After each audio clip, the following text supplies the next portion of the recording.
তো এই যে সাজায় রাখা হয় ডিজাইন করে, এইগুলো রেখে যখন দোয়া করেন, এই দোয়াটা আল্লাহ শুনে খুব। আল্লাহ বলে, কিরে ফেরেশতারা, ঘটনা কি? এত খাবার কেন? আল্লাহ রোজা রাখছে। কি চায়? আল্লাহ ক্ষমা চায়। তো খায় না যে তৃষ্ণার, তো আল্লাহ আপনার ভয়। আমার দেখছে না, আল্লাহ আপনারা দেখে নাই। জান্নাত দেখে নাই, আমার জাহান্নাম দেখেছে আল্লাহ কিন্তু জানে। তারপর ফেরেশতাদের মুখ থেকে বের করা হবে। সুবহানাল্লাহ পড়েন। আমার জাহান্নাম দেখেছি কিনা বলো। ফেরেশতারা বলে, না জাহান্নাম দেখে নাই।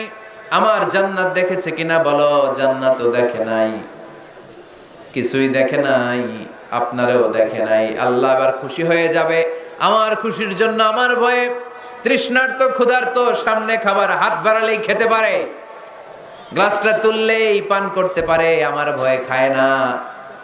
আমার ক্ষমা চায়, আমার কাছে ক্ষমা প্রার্থনা করে। এখন আমার